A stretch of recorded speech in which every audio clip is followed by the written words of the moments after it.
सच्चे नबी मुस्तफ़ा करीम रऊफुर रहीम सल्लल्लाहु अलैहि वसल्लम ने उम्मत पर शफकत करते हुए इरशाद फरमाया, ऐ लोगो, आका ने इरशाद फरमाया, ऐ मेरे उम्मतियों, ऐ मेरा कलेमा पढ़ने वालों, अल्लाहु अकबर, जहन्नम के अंदर जो बिच्छू है वो ऊंटों की तरह है, बुख्ती ऊंटों की तरह।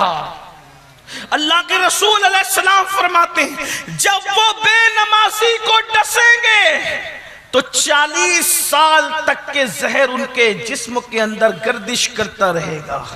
अल्लाह। जहन्नमी सांप जिनकी लंबाई 70 साल का फासला है, अल्लाह के सच्चे नबी फरमाते हैं, अगर ये हदीस में नहीं होता तो मैं बयान करने का हौसला ही नहीं करता। अल्लाह के रसूल ने फरमाया 70 साल लंबाई उनका जो है वो उनका अर्ज है, उनकी लंबाई है। 70 साल में जितना घोड़ा दौड़ा सकता है इंसान, तेज रफ्तार घोड़ा, ऐसे लंबे लंबे सांप है। आका इरशाद फरमाते हैं सल्लल्लाहु अलैहि वसल्लम, जब वो बेनमाजी को डंक मारेंगे तो 1000 साल तक के जहर उनके जिस्म में घूमेगा और उनकी हड्डियां टूट टूट करके बिखर जाएगी। अल्लाह के रसूल सल्लल्लाहु अलैहि वसल्लम फरमाते हैं, मेरे करीम आका गैब नबी इरशाद फरमाते हैं, अल्लाह अकबर, वहां हालत ये होगी इंसान ना जी सकेगा ना मर सकेगा। उस वक्त इंसान अल्लाह की बारगाह में मिन्नतें करेगा, मौला मुझे दुनिया में जाकर के सिर्फ 2 रकात नमाज पढ़ने का मौका दे दे, मैं सिर्फ 2 रकात नमाज पढ़ लूं। उस वक्त इरशाद होगा, बंदे अल्लाह ने तुझे जिंदगी दी थी, तुझे वक्त दिया था, तुझे टाइम दिया था, लेकिन तूने उसको जाये कर दिया, बर्बाद कर दिया। मेरी माओ, मेरी बहनों, मेरे भाइयों, कब तक अल्लाह से गफलत करोगे, खुदा की इबादत से गफलत करोगे, कब तक दुनियादारी में डूबे रहोगे?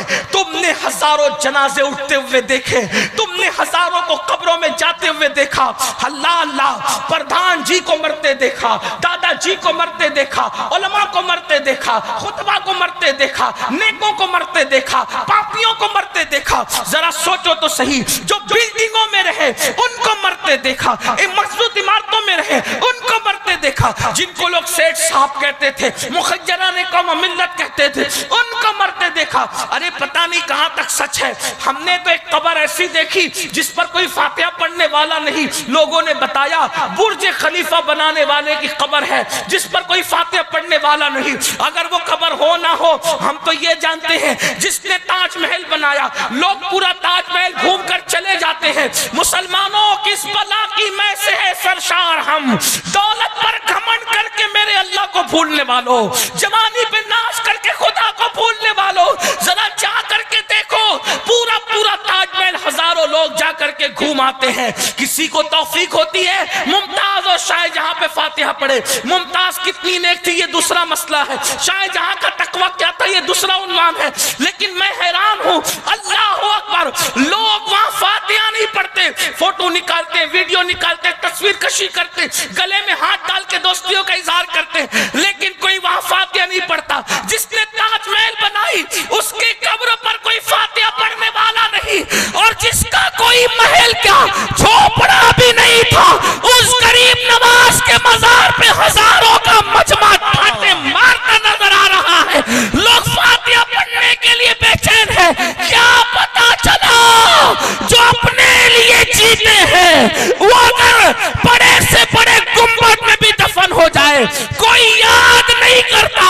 जो यार के लिए जीते हैं उनके नाम पे हजारों की महफिलें इकट्ठा होती हैं। नारे तकबीर, नारे रिसालत, शाने औलियाए किराम, फजाले औलियाए किराम, फजाइले औलिया।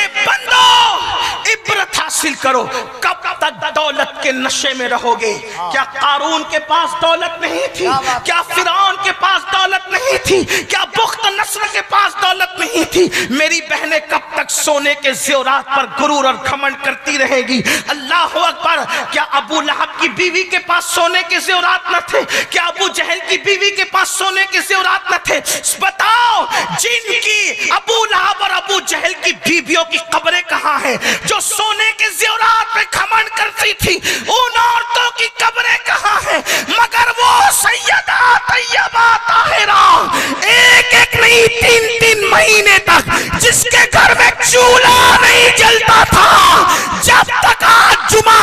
दिन खतीब सैयदा का नाम नहीं लेता उस वक्त तक उसका खुतबा मुकम्मल नहीं होता।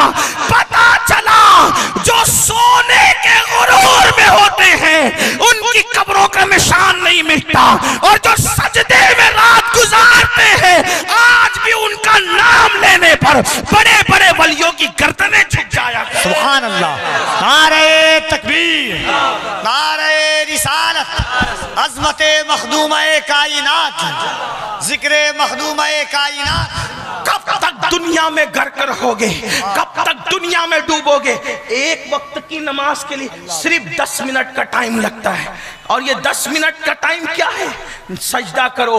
अरे जिस सजदे की बरकत से अल्लाह मिलता है कौन सी दौलत नहीं मिलेगी, कौन सी ताकत नहीं मिलेगी। मेरी कौम की बच्चियां हमसे कहलवाती हैं जरा सैयद से कहना रिश्ते नहीं आते। मैंने कहा मेरी बहन मुझसे क्या कहती है? अल्लाह से बोल, सजदा कर, क्या कहने अल्लाह से बोल। नहीं मौलाना नहीं, हम गुनहगार है, अल्लाह हमारी नहीं सुनता, वो तुम्हारी सुनेगा। तो क्या तुमने ईसाइयों का कोई फेल सीख रखा है, यहूदियों का फेल सीख रखा है? ये सब गलत है। किसने कह दिया वो गुनहगारों की नहीं सुनता? सुन लो, अगर वो सिर्फ नेकों की सुनता तो फिर गुनहगार कहां?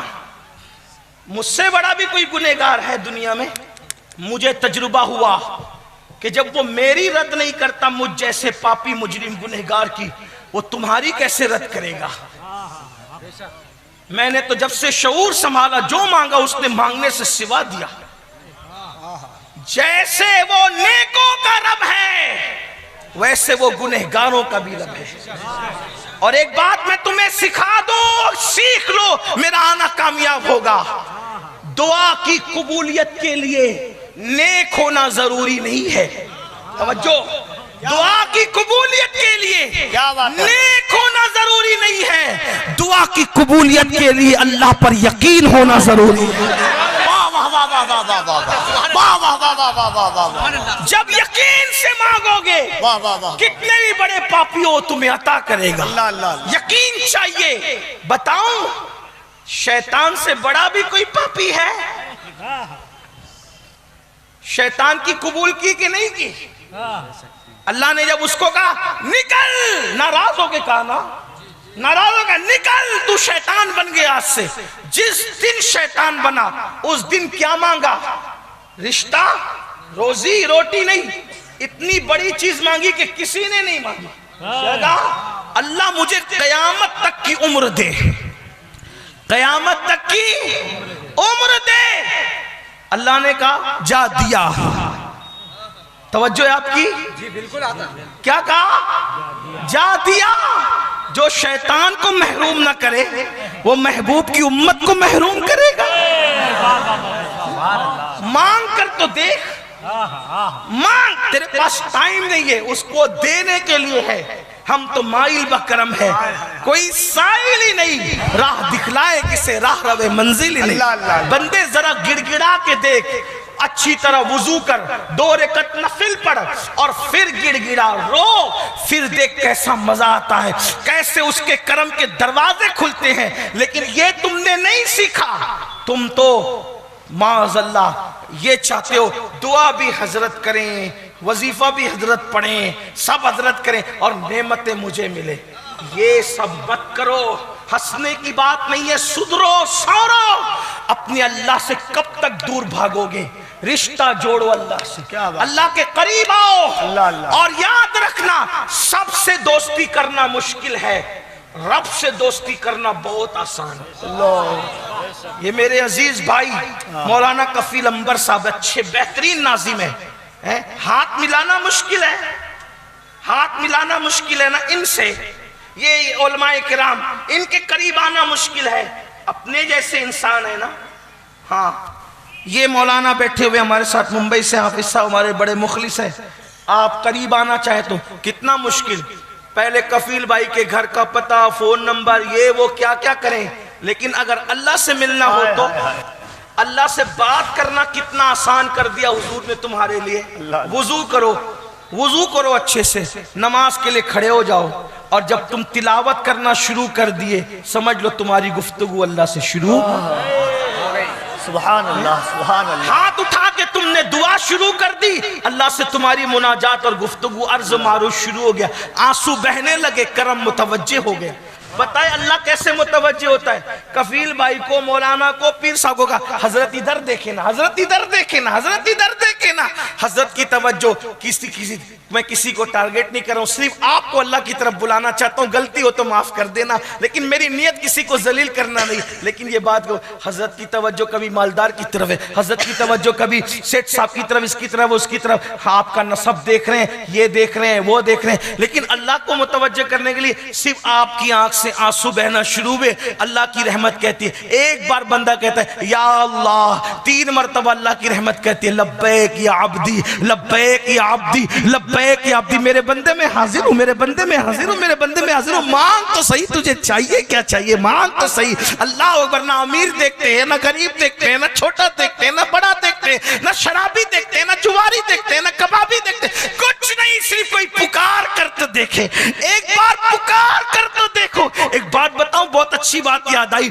एक शख्स बहुत परेशान हुआ, मुसीबत में गिरफ्तार हुआ, तकलीफ में मुब्तला हुआ, सोचो चलो अपनी बिगड़ी बनाने के लिए यहाँ गया वहां गया, ईसाइयों के इबादत खाने में, यहूदियों के इबादत खाने में, मुशरिकों की इबादत खाने में, और सबके तरीके पे उनके माबूद को पुकारा, कोई जवाब ना आया। लेकिन जब मुसलमानों की इबादत खाने की तरफ आया तो कहा कैसे पुकारूं, तो कहा बोल या अल्लाह, जैसे कहा या अल्लाह, आवाज आई लब्बैक लब्बैक लब्बैक या अब्दी। फरिश्तों ने कहा इतना बड़ा पापी था, लेकिन फिर पुकारा तो इतनी 3 मरतबा जवाब देते हैं, तो जवाब आया। अगर मैं ना जवाब दूं तो झूठे और सच्चे खुदा में फर्क क्या रह जाएगा? नारे तकबीर, नारे रिसालत, अज़मते खुदाबंदी। अपने अल्लाह से रिश्ता जोड़ो, करीब आओ अल्लाह, और सजदा सबसे बेहतरीन तरीका है। कोई ये कहते मुझे तो कुछ नहीं आता, मैंने कहा वहां कुछ आना भी नहीं देखा जाता, वहां तो दिल की कैफियतें देख।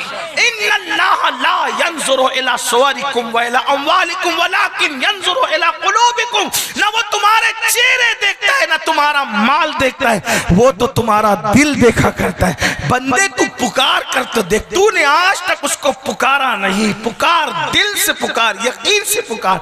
बात गरीब नवाज की चल रही थी, एक बात है कफील भाई, वो करामत पर लोगों को बड़ा एतराज है, गरीब नवाज की करामत पे लोग हंसते हैं इस पर। औरंगजेब गरीब नवाज की बारगाह में, तवज्जो आपकी, आपको मेरी बात सर पे से तो नहीं जा रही है ना? वैसे मैं भी देहाती आदमी हूं, तो देहाती लोगों को देहाती की बात कुछ समझ में आ सकती है, मैं कोई पढ़ा लिखा आदमी नहीं, उलमा की जूतियां सीधी करने वाला बंदा, देहाती आदमी।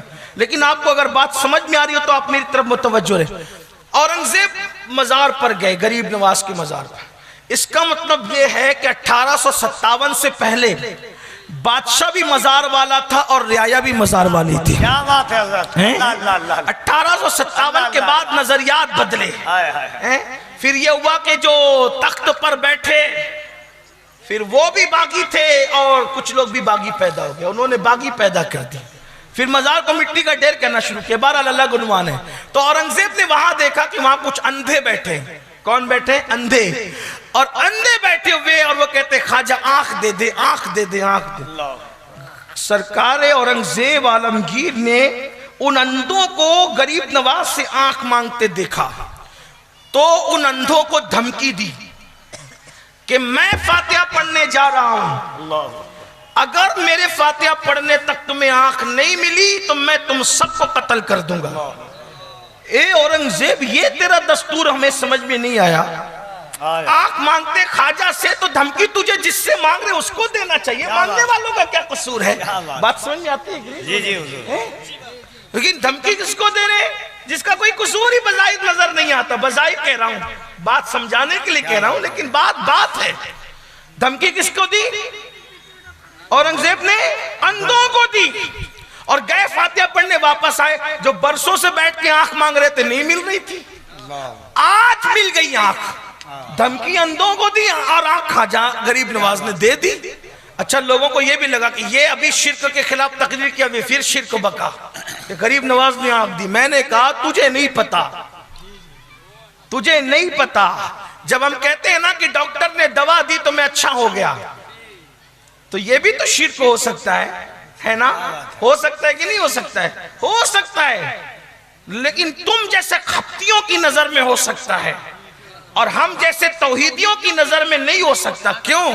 वजह यह है कि जब कोई ये कहता है कि मैं अब्दुल हमीद डॉक्टर की दवा से अच्छा हुआ, तो हमें पता होता है कि वो मुसलमान के कहने का मतलब यह है डॉक्टर ने दवा दी, वो सबब बना, लेकिन अच्छा किसने किया? अल्लाह ने किया। ये बात होती है। तो जब डॉक्टर की दवा असर दिखा सकती है तो गरीब नवाज की दुआ असर नहीं दिखा सकती। बात है अल्लाह। तो डॉक्टर की दवा की बरकत से जब हम डॉक्टर का नाम लेते तो गरीब नवाज की दुआ की वजह से गरीब नवाज का नाम नहीं ले सकते? बिल्कुल ले सकते। बात समझ में आती है? ये बात है। और हजरत आरिफ रूमी कहते हैं कि अब्दुल्ला की जबान से जो निकलता है उसको अल्लाह पूरा कर देता है। तो गोया कि अब्दुल्ला की बात अल्लाह ही की बात होती है। ये बात है कि नहीं है? ठीक है। अब क्या हुआ? बात जो थी औरंगजेब की धमकी थी अंधों को, और आंख किसने दी? गरीब नवाज ने। या गरीब नवाज धमकी अंधों को मिली, आपने आंख क्यों दे दी? तो बात फलसफा ये समझ में आया कि वो अंधे जो थे ना वो कामचोर थे, क्योंकि गरीब नवाज के लंगर बट रहा था, खाते थे, मजा करते थे, इधर उधर देख के कहते थे आंख दे दे खाजा, आंख दे दे खाजा, दिल से नहीं मांगते थे। बात समझ में आई? तो फिर जब औरंगजेब ने कहा अगर तुमको आंख नहीं मिली तो तुम्हें मार डालूंगा, कत्ल कर दूंगा, तो जब जान पे बनाई ना, अब इधर उधर देख के नहीं, पूरे यकीन से कहा अब तो जान जाएगी, आंख दे दे। तो जिस दिन यकीन से मांगा उस दिन गरीब नवाज ने उनको अता फरमाया। नारे तकबीर, नारे रिसालत। बात ये है। और फिर पुकारने वाला पुकार उठा, आला हजरत का तरबियत याफ्ता उस्ताद ज़मान हजरत मौलाना हसन ख्वाजा हिंद, वो दरबार आला तेरा कभी महरूम नहीं मांगने वाला तेरा। वाह वाह वाह वाह। तो यकीन से मांगो, यकीन मजबूत करो, हो न मिलेगा मतलब मिलेगा। अल्लाह की चौखट से अपना रिश्ता मजबूत करो, सजदे के बगैर नहीं हो सकता।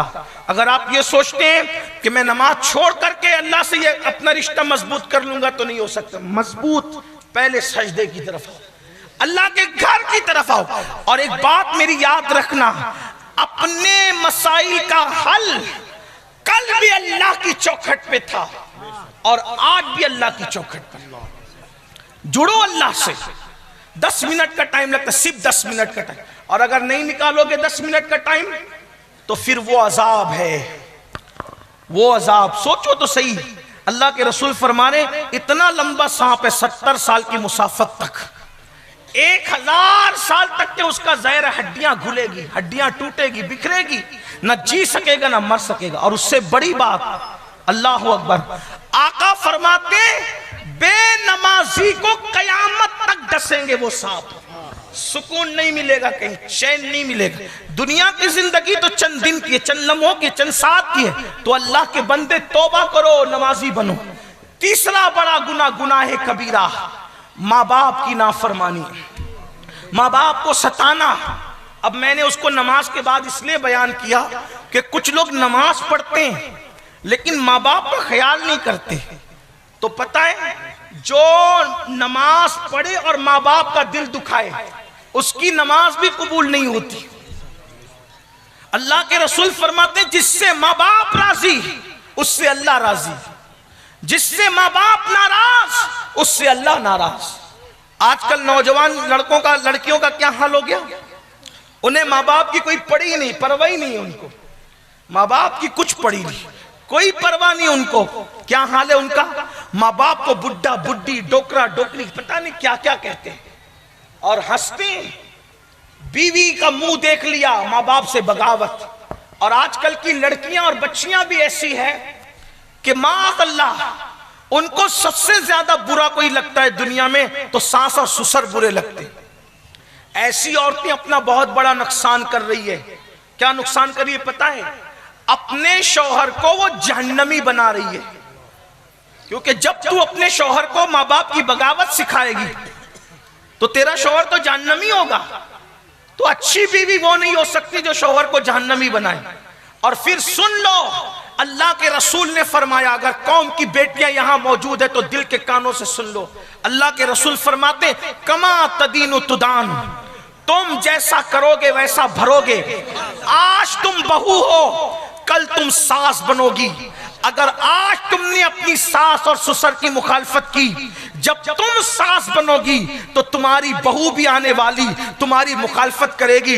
उस बुढ़ापे में कांपते हुए हाथ में, कांपते हुए वजूद में, जब तुम लोगों से शिकायत करोगी कि मेरी बहू तो मुझे खाना नहीं देती, तकलीफ पहुंचाती है, मैंने कोई ऐसी औरत नहीं देखा जिसने सास की खिदमत की और उसकी बहू उससे बगावत कर रही हो। जिसने सास की खिदमत की और उसकी बहू से ऐसी कोई औरत मैंने नहीं देखा।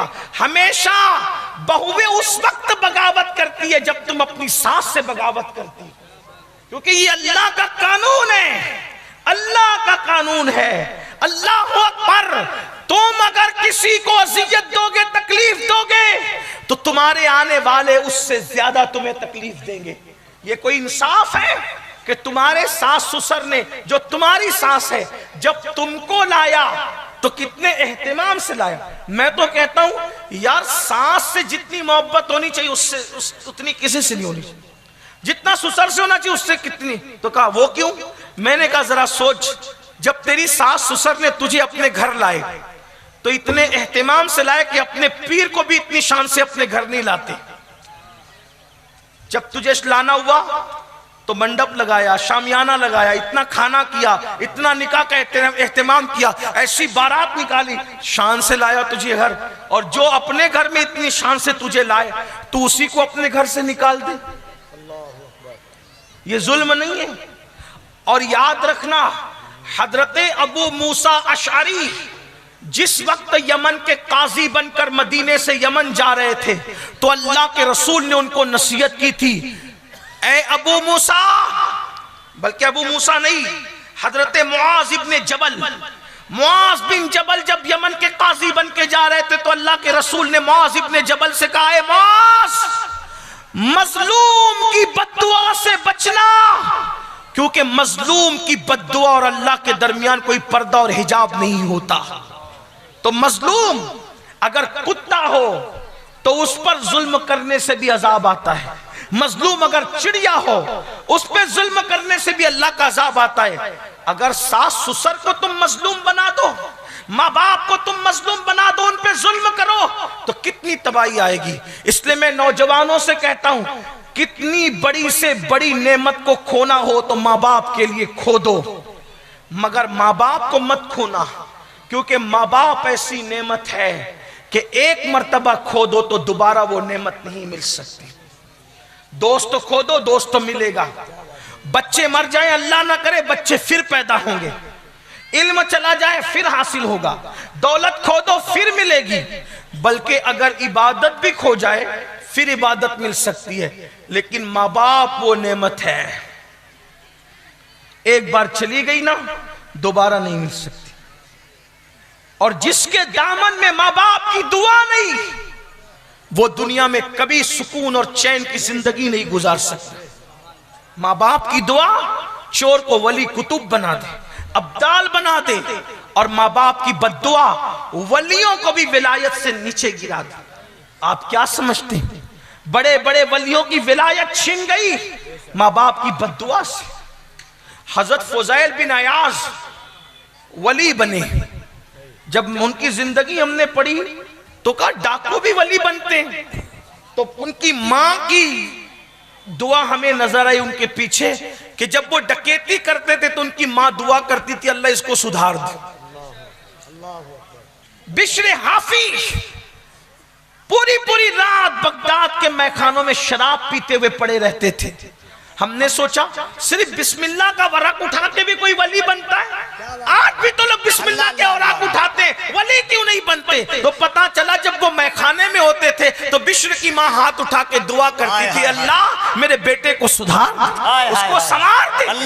हजरत उवैस करनी के पास अल्लाह के रसूल ने फारूक आजम को कहा कि मेरे उवैस से कहना कि मेरी उम्मत के लिए दुआ करे। मैं कहता हूं जाने दुआ जिससे दुआ करवाए, उवैस को ये मकाम मिला कैसे? तो आका ने फरमाया उसकी माँ की दुआ ने उसको इस मकाम पर पहुंचा। वाह वाह वाह वाह। माँ की दुआ से कोई उवैस बन रहा है, माँ की दुआ से कोई बिश्र हाफी बन रहा है, माँ की दुआ से कोई फुज़ैल बिन अयाज बन रहा है, माँ की दुआ से कोई मखदूम माइमी बन रहा है, माँ की दुआ से कोई सुल्तानुल आरिफीन बायज़ीद बुस्तामी बन रहा है, माँ की दुआ से कोई मखदूम अशरफ जहांगीर सिमनानी बन रहा है। ये माँ की दुआएं, माँ की दुआ किसी को गौसुल आजम दस्तगीर बना रही, माँ की दुआ किसी को ख्वाजा आजम बना रही। बल्कि एक बात आपसे कहूँ, मैं कोई बहुत इल्म वाला इंसान नहीं, लेकिन आप कोई कामयाब आदमी की जिंदगी पढ़ो, मैं उसके पीछे मां साबित ना करूं तो फिर क्या बात है।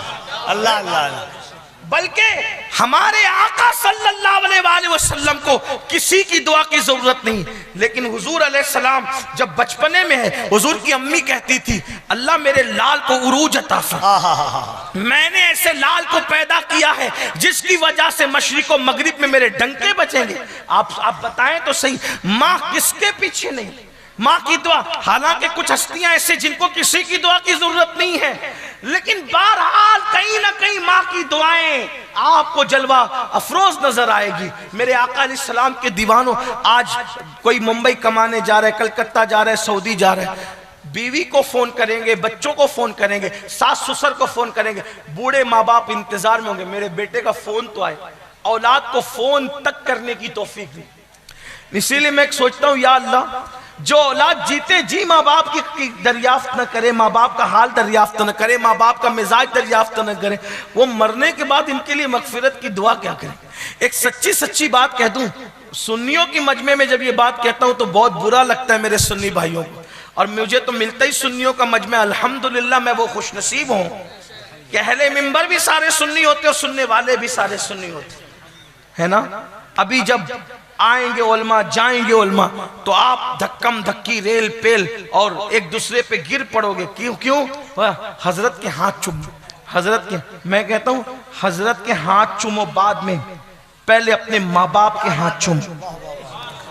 माँ बाप को तरसाते हो, माँ बाप को तड़पाते हो, यहाँ जलसे में तकरीर अच्छी लगती है तो पैसा देते हो, नजराना देते हो, नाच सुनते हो तो नजराना देते हो, निजामत अच्छी लगती है तो नजराना देते हो, और घर से इस हालत में आते हो कि माँ ने कहा बेटा दवाखाना जाना है, जरा पैसे चाहिए, तो क्या कहते बस सब तुम्ही को दे दे, तुम्ही पे खर्चा करें और कहीं खर्चा ना करें। माँ बाप से अपनी दौलत छुपाने वालों, यहाँ क्या देते हो, यहाँ क्या देते हो, क्या रियाकारियों के दरवाजे खोल रखे।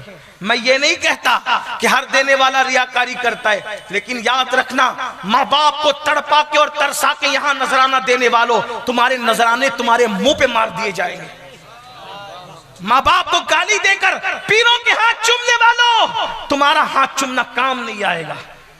माँ बाप को गालियां देकर बुजुर्गों की चादरें चूमने वालों, तुमको चादरें चूमना काम नहीं आएगा। मुझे बाद में कितनी गालियां देना है दे लेना, लेकिन ये सच्चाई है। पहले माँ बाप को चूमो, माँ बाप पहले तुम्हारे मुर्शिद है, हम लोगों से पहले तुम्हारे मुर्शिद तुम्हारे माँ बाप है।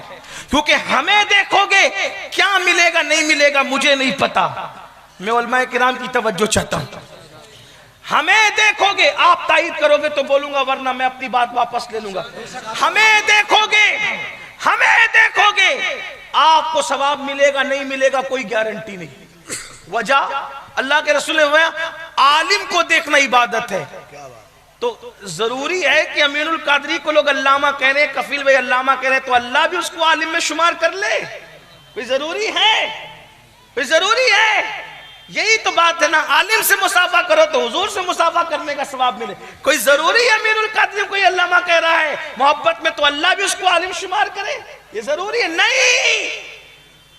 लेकिन माँ बाप के लिए गारंटी है, उनके चेहरे को मोहब्बत से देखोगे तो अल्लाह तुम्हें मकबूल हज का सवाब अता फरमाएगा।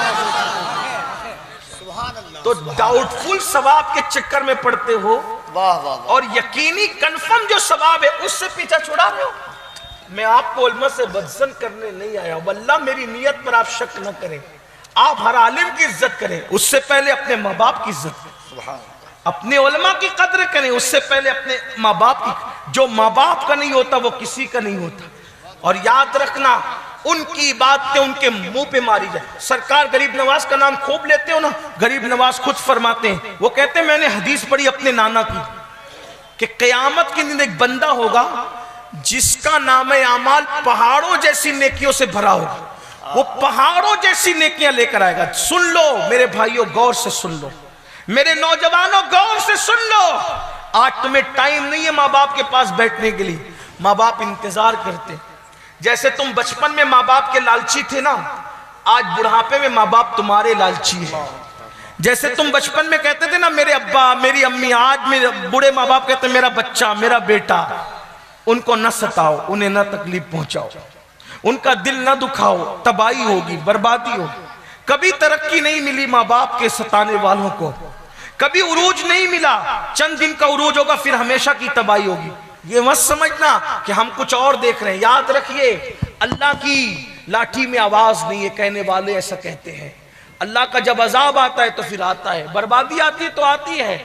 और याद रखना, माँ बाप की बद्दुआ कभी ना कभी जरूर रंग लाती है। ना उनकी दुआ रद्द होती, ना उनकी बद्दुआ रद्द होती। उनके लिए टाइम नहीं। कुछ गालियां दे रहे हैं, घर से निकाल दिया है, किसी ने बहन के यहाँ पहुंचा दिया, किसी ने यहाँ पहुंचा दिया, किसी ने वहां पहुंचा दिया। किसी के माँ बाप मस्जिद के जीने पे बैठ के भीख मांग रहे हैं। ये माँ बाप का हाल है, ये हाल है। अल्लाह अकबर, क्या जवाब दोगे अल्लाह की बारगाह। सरकार गरीब नवाज फरमाते हैं, पहाड़ों जैसी नेकियां लेकर के एक शख्स आएगा, हदीस पाक है, और उसकी नेकियां जब मीजान पे तौली जाएगी तो मीजान भर जाएगा। वो अपनी नेकियां देख के खुश होगा, अनकरीब मैं जन्नत में जाऊंगा, अनकरीब।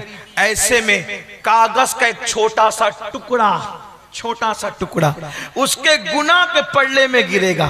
जैसे गुनाह के पल्ले में गिरेगा तो उसके गुनाह का पल्ला भारी हो जाएगा। हुक्म होगा, इसको मुंह के बल घसीटते हुए जहन्नम में ले जाओ। पहाड़ों जैसी नेकियां लाने वाला। मेरे भाइयों, अपने पास तो नेकी है भी नहीं। हम तो जुमा की भी 2 रकअत नमाज पढ़ के भाग जाते हैं। हम जुमा में भी 14 रकअत पूरी नहीं पढ़ते। आप गौर करो, फजर कब पड़ी थी आज से पहले अपनी जिंदगी में? फजर कब है, जरा सोचो तो सही। पूरी जिंदगी फजर नहीं पड़ी।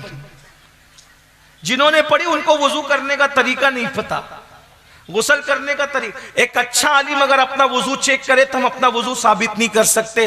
अल्लाह चेक करेगा तो क्या वुजू हमारा साबित होगा और क्या गुसल साबित होगा? सोचो तो सही, कुछ नहीं अपने पास। जिनके पास है उनका क्या हाल है।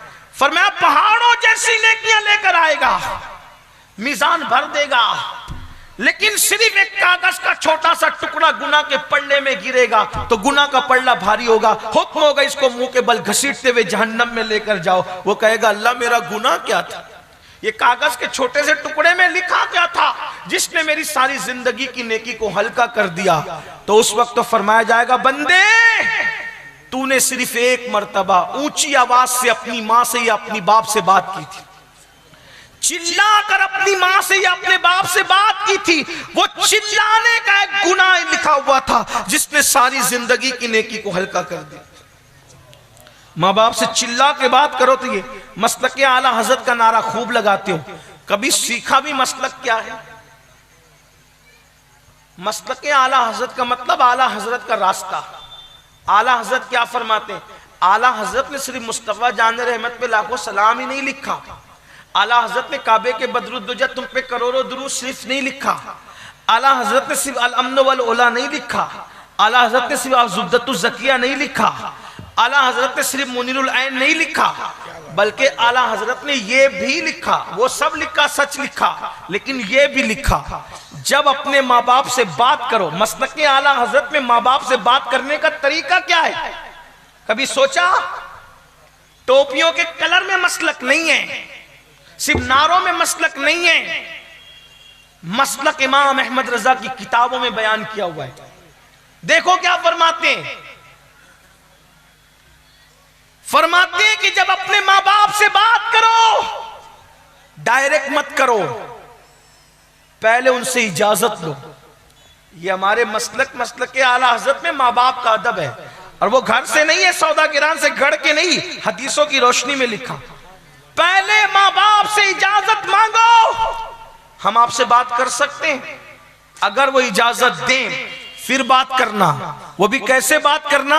जैसे कोई गुलाम अपने आका से बात करता है ऐसे बात करना, उनके सामने कंधे नहीं उचकाना, ये माँ बाप के आदाब हैं।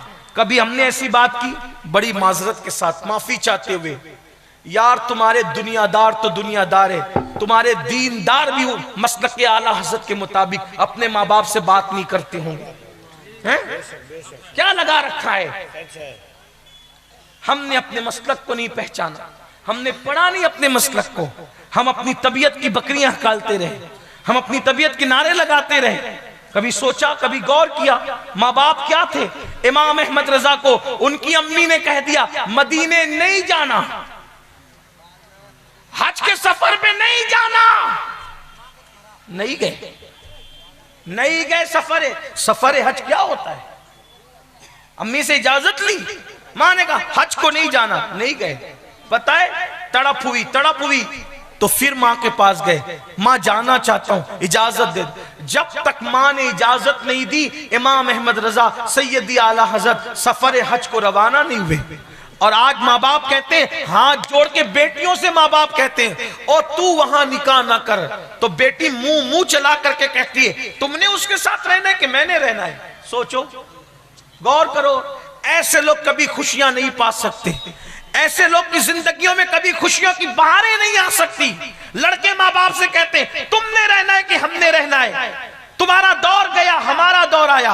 याद रखना, जिस शादी में माँ बाप के आंसू निकले और उनका दिल टूटे, ऐसी शादी कभी शादी खाना आबादी नहीं हो सकती, वो शादी खाना बर्बादी होगी। आपके माँ बाप को छोड़ के जब इबादत का सिला नहीं मिलता, तो माँ बाप को छोड़ के शादी की खुशियां कैसे मिल सकती? नादानी ना करो, ये सब तुम्हें कौन सिखाएगा? ये दीन सिखाएगा। सीरियल में ये नहीं सीखोगे, फिल्मों में ये नहीं सीखोगे, ये सीखोगे तो दीन में सीखोगे, ये सीखोगे तो शरीयत में सीखोगे। आइए, माँ बाप की बात आई तो मैं एक बात आपको बताऊं, आपको अंदाजा होगा, माँ बाप की अहमियत क्या है, माँ बाप की दुआ की बरकत क्या है, माँ बाप की दुआ की अजमत क्या है। अल्लाह अकबर, माँ बाप की दुआ कहां तक पहुंचाती है? इनसे दुआ लो, इनसे। और एक बात आपको यह भी बता दूं, एक है दुआ करवाना, एक है दुआ करवाना और एक है दुआ लेना। दुआ करवाना और दुआ लेना, क्या फर्क है दोनों में? दुआ करवाना मतलब मैंने कहा दुआ कर दे, कर दी, ये दुआ, इसकी कोई गारंटी नहीं होती कबूल होगी कि नहीं होगी। एक होता है दुआ लेना, यानी दुआ की गुजारिश आपने नहीं की, लेकिन ऐसा काम कर दिया कि उनके दिल से निकल गई अल्लाह इसको नवाज दे, ये दुआ लेना। दुआ करवाने वाले बहुत लोग हैं, दुआ लेने वाले कम है। और असल चीज जो है वो दुआ लेना है। जिसको जो नेमत मिली दुआ लेने से मिली, दुआ लेने वाले खिदमत करो, माँ बाप के पैर दबाए, बुजुर्गों के पैर दबाए, जूतियां सीधी की, पानी पिलाया, खिदमत की, दुआ निकलती है, दिल से निकलती है, वो जाके सीधा बाबे इजाबत इलाही पे दस्तक देती है। तो आइए, माँ बाप की दुआ, हर एक की निकली हुई दुआ की तासीर है, लेकिन माँ बाप की दुआ की तासीर कुछ अलग ही है।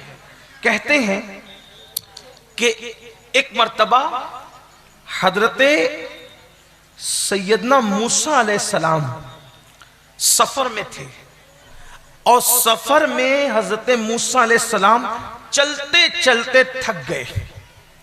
बतकाज़े बशरियत हजरत मूसा कलीम चलते चलते थक गए। अर्ज की मौला, मैं थक गया हूं, मेरे लिए कोई सवारी का इंतजाम हो जाए। तो अल्लाह ने नबूवत से किसी की अजमत का इजहार करना चाहा, तो इरशाद हुआ कि मूसा, आगे हमारा एक बंदा है, ये बात आप उससे कहें, उससे कह दें, आपका काम हो जाएगा। हजरत मूसा गए तो आगे एक इंसान मिला, एक बंदा मिला। जब वो बंदा मिला तो हजरत मूसा कलीम ने उससे कहा, मैं थक गया हूं और मुझे सवारी की जरूरत है। उस बंदे ने दुआ की, ए अल्लाह, तेरा पैगंबर थक गया है, तू बादल जमीन पे उतार दे ताकि इनकी सवारी का इंतजाम हो जाए। तो क्या हुआ, बादल जमीन पे आया। उसने हजरत मूसा से अर्ज किया, ए अल्लाह के कलीम, इस पर सवार हो जाए, आप जहां चाहेंगे ये बादल आपको वहां पहुंचा देगा। हजरत मूसा सवार तो हो गए। सवार होने के बाद आपने अल्लाह से अर्ज की, मौला ये बंदा एक आम सा बंदा दिखता है, लेकिन इसकी दुआ में इतना असर है कि इसने बादल को जमीन पे बुलाया तो बादल जमीन पे आ गया। इरशाद होता है, मूसा अगर ये आसमान को भी जमीन पे बुलाए तो हम आसमान को भी जमीन पे उतार दें। का मौला इसकी इतनी सुनी क्यों जाती है? तो इरशाद होता है, इसमें कोई खास बात नहीं है, बस बात इतनी है कि ये अपनी माँ का बड़ा फर्मा बरदार और वफादार था। माँ की इतनी खिदमत की, इतनी खिदमत की, इतनी खिदमत की कि इसकी माँ इससे राजी हो गई और मरते मरते इसकी माँ ने दुआ की, ए अल्लाह मेरे बेटे ने मेरी खिदमत का गोया हक अदा किया, मैं दुआ करती हूँ ये तुझसे जो दुआ करे तू इसकी हर दुआ को कबूल कर लेना। ये इसकी माँ की दुआ की बरकत है, ये जो मांगता है हम उसको अता कर देते। ये माँ की दुआ की बरकत, बाप की दुआ की बरकत। तो दुआएं लीजिए तो कितने हो गए? 3 बड़े गुनाह। शिर्क हुआ, नमाज का तर्क करना हुआ, माँ बाप की नाफरमानी। चौथा बड़ा गुनाह, अल्लाह के रसूल अलैहिस्सलाम फरमाते हैं, जो शराब पिए, जो शराब का आदी हो जाए, अल्लाह ने उस पर जन्नत की खुशबू भी हराम कर दी। जो शख्स शराब का आदी हो जाए, नशे का आदी हो जाए, ये कबीरा गुनाहों में से, अल्लाह ने उस पर जन्नत की खुशबू भी हराम कर दी। आजकल नशा बढ़ता जा रहा है और खास तौर पर इस्लाम के दुश्मन लोग, दुश्मनान इस्लाम, मुस्लिम मोहल्लों में, मुस्लिम इलाकों में, मुस्लिम बस्तियों में नशे को प्रमोट कर रहे हैं ताकि किसी तरह मुस्लिम जवान नशे के आदी हों, क्योंकि वो जानते हैं कि मुसलमान जवानों के पास अल्लाह ने इतनी सलाहियत दी है, अल्लाह ने उनको इतना टैलेंट अता किया है कि ये पढ़ेंगे तो इनके मुकाबले में कोई पढ़ नहीं सकता, ये तिजारत करेंगे तो इनके मुकाबले में कोई तिजारत नहीं कर सकता, ये सियासत में आएंगे तो इनके मुकाबले में सियासत में कोई टिक नहीं सकता। ये बात है मुसलमानों। इसलिए आज हमारे जवानों को नशे का आदी बनाया जाता है। कहीं पर गोलियां बेची जा रही है, कहीं गांजा बेचा जा रहा है, कहीं चरस बेचा जा रहा है, कहीं शराब बेचा जा रहा है, कहीं एमडी का नशा हो रहा है, कहीं पर माज़अल्लाह हेरोइन का नशा हो रहा है। और ये बाज़ाब्ता तौर पर ऐसे जर खरीद गुलाम हमारे नौजवानों के दरमियान भेजे जाते हैं मंसूबा बंद तरीके से।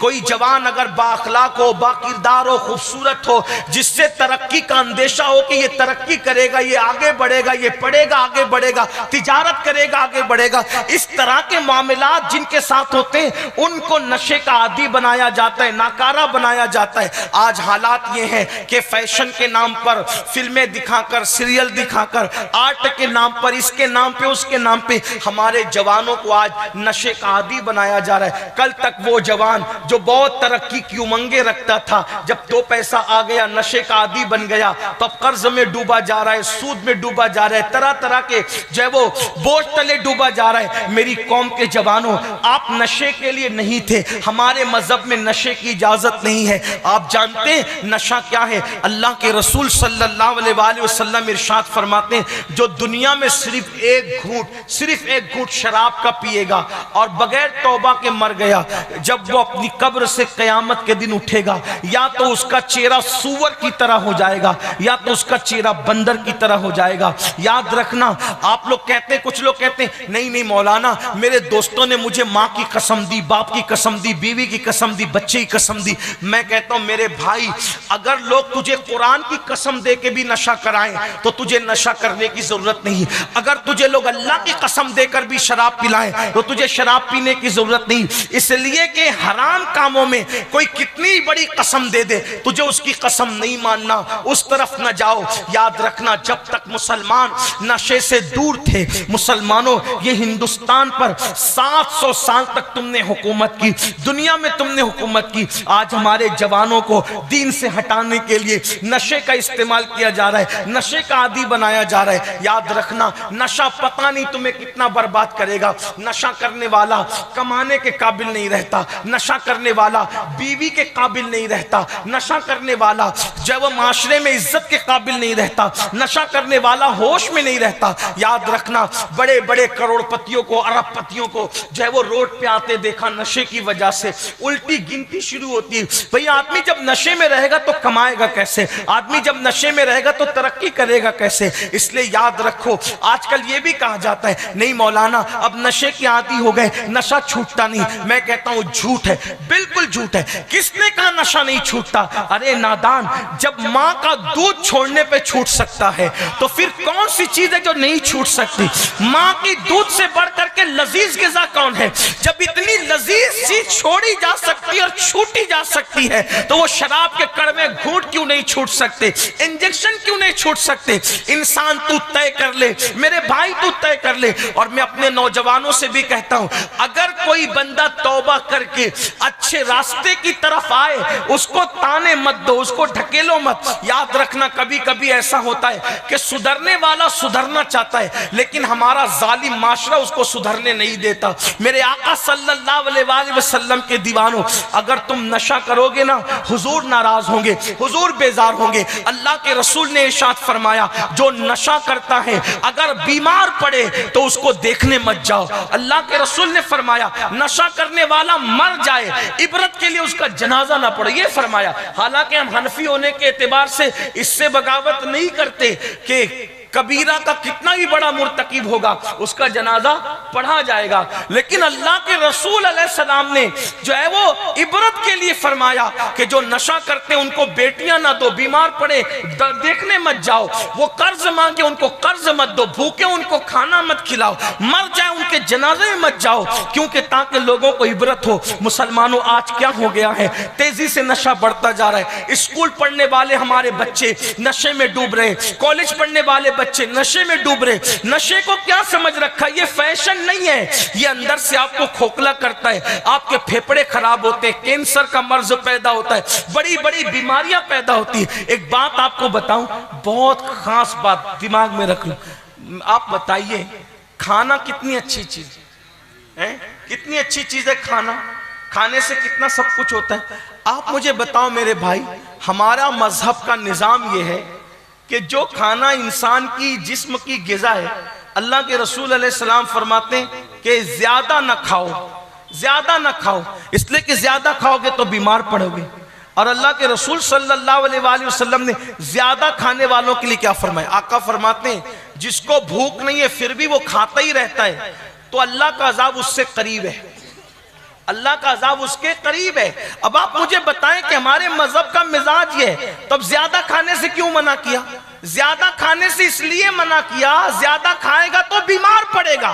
तो नादान, जो हलाल अच्छी ग़िज़ा अगर वो तुझे बीमार कर दे तो अल्लाह के रसूल उस खाने से तुझे मना कर रहे हैं। तो वो नशे की चीजें, वो शराब की चीजें जो तुझे कैंसर में मुब्तला कर दे, जो तुझे बीमारियों में मुब्तला कर दे, जो तुझे नामर्द बना दे, अब मेरे भाई बताओ उसकी तुझे कैसे इजाजत हो सकती है? और एक बात आपको बताऊं, अच्छी तरह याद रखना कि जब भी कोई इंजीनियर कोई मशीन बनाता है तो इंजीनियर अच्छी तरह से जानता है कि कौन सी चीज मशीन के लिए मुफीद और कौन सी चीज मुज़ीर है। ये बात है ना आपके सामने। जैसे मोबाइल में पानी डालोगे तो मोबाइल खराब हो जाएगा, पानी मोबाइल गिरेगा तो मोबाइल खराब हो जाएगा। तो क्या होता है, जिसने मोबाइल बनाया उसने साथ में ये भी लिखा किताब के अंदर कि मोबाइल पानी में गिरने से बचाना वरना मोबाइल खराब हो जाएगा। इसी तरह जिसने कार बनाई उसने ये भी साथ में लिख करके दिया इंजीनियर ने कि इसमें डीजल डालोगे तो चलेगी, पेट्रोल पे नहीं चलेगी, पेट्रोल डालोगे तो चलेगी, डीजल डालोगे तो खराब हो जाएगी, मिट्टी का तेल राकेल डालोगे तो इंजन भ्रष्ट हो जाएगा। ये सब उसने लिखा कि नहीं लिखा? किसने लिखा? इंजीनियर ने लिखा, अपनी किताब में लिखा। क्यों? मैं नहीं लिख सकता, ये नहीं लिख सकते, ये नहीं लिख सकते, क्योंकि मशीन बनाने वाला इंजीनियर ज्यादा जानता है कि मेरी बनाई हुई मशीन को क्या मुफीद है, क्या मुज़ीर है। किसी मजहब में इतनी तफसील नहीं मिलेगी जितनी मजहब इस्लाम में मिलेगी। क्यों? इसलिए कि जिसने इस्लाम भेजा उसी ने इंसान को बनाया, और बनाने वाला ज्यादा जानता है कि जिसको मैंने बनाया क्या मुफीद है, क्या मुज़ीर है। तो बनाने वाला कौन है? अल्लाह। और उसने बनाया तो फिर बनाने वाला अल्लाह इस्लाम भी भेजता है, कुरान भी भी बेचता है। तो जो हमारी सेहत के लिए मुफीद था वो हमारे लिए हलाल कर दिया, जो हमारे लिए मुज़िर था वो हमारे लिए हराम कर दिया। अब मुझे हैरत इस बात पर है कि लोग मोबाइल को तो पानी से बचाते हैं लेकिन अपने आप को नशे से क्यों नहीं बचाते? कितने नादान हो। अरे मोबाइल पानी में जाएगा तो वो मोबाइल खराब हो जाएगा, और तुम नशा करोगे तो तुम्हारे जिस्म की मशीन खराब हो जाएगी, जल्दी मरोगे, जल्दी बीमार पड़ोगे, तबाह हो जाओगे, बर्बाद हो जाओगे। इसलिए तौबा करो। ये शराब, ये नशे की चीजें तुम्हें बीमार करती है, तबाही के दाने। अरे कम से कम अपना नहीं सोचते, अपने बच्चों का तो सोचो कि तुम्हारे बच्चे जब स्कूल जाते हैं तो तुम्हारे बच्चों को चिढ़ाया जाता है, ये शराबी का बच्चा आया, शराबी का, इसका बाप तो नशा करता है। जब तुम नशा करोगे तो तुम्हारे बच्चे एहसास कमतरी का शिकार होंगे, एहसास कमतरी का शिकार होंगे तुम्हारे बच्चे, वो नशा करने वाले की औलाद कहलाएंगे। फिर उसके बाद जब वो जवान होंगे तो अच्छे घराने का रिश्ता तुम्हारे बच्चों को नहीं आएगा। लोग कहेंगे इसका बाप तो शराब पीता है, इसका बाप तो नशा करता है, तो अच्छे घराने के रिश्ते नहीं आएंगे। तुम्हारे चंद गलतियों की वजह से बचपना खराब हुआ, जवानी खराब हुई, अब आगे की जिंदगी भी उनकी तबाह और बर्बाद होगी। इसलिए कम से कम अपने बच्चों का ख्याल करो, कम से कम अपनी बीवी का ख्याल करो, कम से कम अपने बच्चों के मुस्तकबिल का ख्याल करो। मुसलमानों याद रखो, सब कुछ अपने शौक ही नहीं है, सब कुछ अपना ज़ौक ही नहीं है। अल्लाह की बारगाह में तौबा करो, बदलो, इनकलाब पैदा करो। अल्लाह पाक इरशाद फरमाता है, अगर तुम बड़े गुनाहों से बचोगे तो अल्लाह तुम्हारे दूसरे गुनाहों को यूं ही माफ कर देगा, कफारा बना देगा, और अल्लाह ताला तुम्हें जन्नत जिसे कहते हैं इज्जत की जगह तुम्हें दाखिल फरमाएगा। मेरे प्यारे आका सल्लल्लाहु अलैहि वसल्लम के प्यारे दीवानों, आइए एक गुनाह का जिक्र और सुन लें, फिर मैं अपनी गुफ्तगू समेट लेता हूं। पांचवा बड़ा गुनाह, झूठी कसम खाना। आजकल लोग